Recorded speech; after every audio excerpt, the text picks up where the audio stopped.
So when it comes to something like relationships and the glamour of a wedding, everyone has common sense. Nobody confuses the pomp and the ceremony with the quality of the relationship or the depth of the love. In fact, people often comment it's exactly the opposite. And older people with experience in long-term relationships look at all the outward beauty of a wedding and talk amongst themselves about whether the relationship will actually succeed over the long term. Because as we all understand, there's a difference between the public displays of affection and what it's really going to be like in practice, day after day, year after year. And while the average person seems to have no problem applying this common sense to all sorts of ordinary situations in life, for whatever reason, the left seems to have lost their collective minds over the past few years when it comes to any sort of common sense in their policy proposals. This gap between the idealized state and reality, where the rubber meets the road. It seems like only perfection will be tolerated, only absolute conformance to the narrative. They call it like a purity cycle or a purity spiral, where they're almost holding bigger and better and more beautiful weddings in front of each other to prove there's more love in my family, my relationship is more healthy than yours, and yet everybody knows it's all a sham. And so why even bother to do it? And it's just an egoic vanity. These people want to don the veneer of celebrity or the glamour of playing the game of I'm more tolerant than you are. I'm more progressive than you are. I'm more liberal than you are. It's just a competition. And I remember back when they were gathering signatures here in Washington State for this I-1639 common sense gun control bill. And I remember the people standing outside of the grocery store with their clipboards, enthusiastically gathering signatures, approaching me, apparently thinking I'm youngish and cool or something, and so I definitely agree with them. Of course, they couldn't have been more wrong.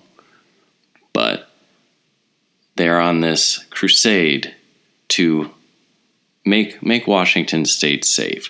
They have all the idealized visions of the perfect marriage, the perfect wedding, the perfect society, and yet they're going about it completely the wrong way. So what we're going to do today is we're going to take the I-1639 safety compliance test. I haven't taken it, I haven't looked at it, but this is the fruits of all that idealism. This is where the rubber meets the road. This is going to be a case study in theory versus practice. So real briefly, for those of you that may not know, Initiative 1639 was a Washington State ballot initiative concerning firearms regulation that was passed into law on November 6, 2018. The initiative altered gun laws in Washington by defining the term semi-automatic assault rifle to include all semi-automatic rifles.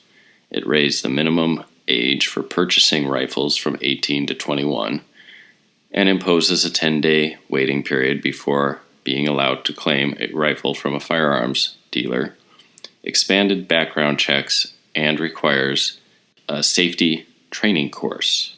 Of course, it was overwhelmingly supported by King County, the county that includes Seattle, and basically opposed by all of the rural areas, which is most of Washington State. Also to note, as of February 2019, 12 of the sheriffs of Washington's 39 counties have said they will refuse to enforce the law because apparently in rural America we're not quite so ready to give up our constitutional rights. So here's where the rubber meets the road.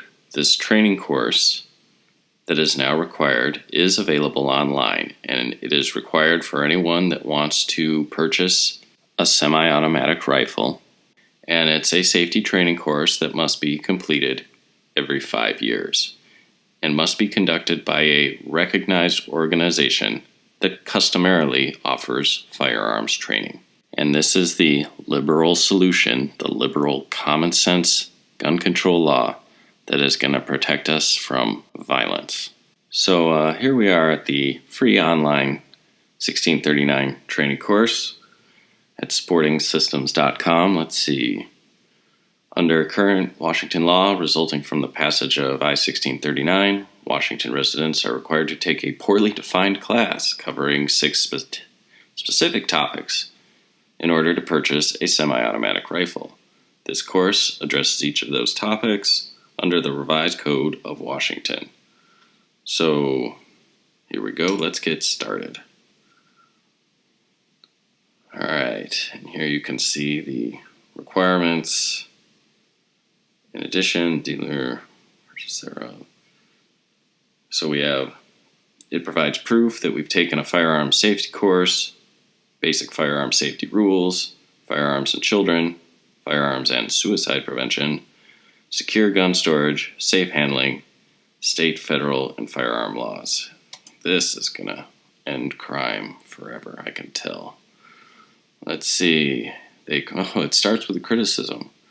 Laws like 1639 are written to appeal to an emotional need to solve a problem by impairing law-abiding citizens' rights to purchase, keep, and use firearms. If you'd like a good video of the Second Amendment and its origins, you might like to watch this. It's optional. Let's carry on. Because I'm angry now, Let's see. Basic firearm safety rules. Treat all firearms as if they are loaded. Never point a firearm at anything you're not willing to shoot. Keep your finger off the trigger until ready to fire. Be sure of your backstop and what's behind it. Interesting. If you choose to watch this video, help yourself. Now let's carry on. Firearms and children.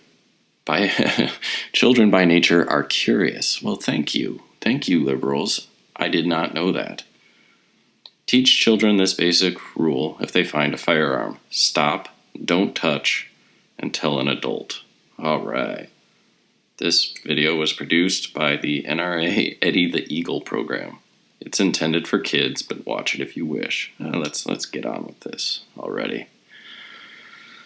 Warning, you may face criminal prosecution if you store or leave an unsecured firearm where a person who is prohibited from possessing firearms can and does obtain possession. Oh yeah, this is where I'm responsible for the behavior of criminals.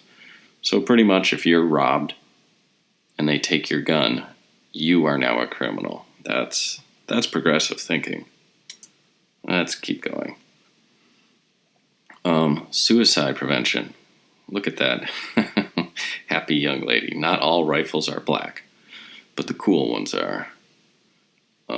78% of firearms deaths are by suicide. Does that mean we can take that number of gun fatalities and reduce it by 80%? Because, you can just turn your car on and shut the garage door if life is that bad. So, yeah, well, we're not going to commit suicide unless we run afoul of Hillary Clinton. State and federal firearms laws. There are approximately 20,000 firearms laws across the country, apparently none of them common sense enough. Understanding them all is an endless chase of futility. Yeah, it is futile. In fact, this whole thing is. Let's keep going. Understanding gun control laws and how they came to be. Well, I get it. It's the globalists taking over and they don't want free citizens. They want slaves. So carry on. Oh, we got this model again. Looks like a gangster now. Building a stronger foundation. What is that about? All right. And talking with anti-gun Nazis. Most anti-gun people have never even owned, shot, or seen a real firearm. That's true. Let's see. Carry on. 96% of inmates get their guns illicitly. Well, who are we helping with this? Who's fighting for my rights? I hope this gal is. There's 30 to 40 lawsuits at any given time. Oh, lawyers, that'll make us safer. End of training. Continue to the next page to complete the course. Do you feel safer now? Complete course. So, apparently we're done. So, you just fill out this form here. Heavy rain. And you've now created the liberal lefty security course. This is going to end school violence, violence in the street, and this is common sense. This is practical. This is where your idealism meets the real world. So I'd like to thank all of you that spent your spring and summer standing outside of the grocery store gathering signatures. I'm sure Stephen Colbert will invite you on his show any day now. And as for the rest of you, I don't know, but I feel safer already.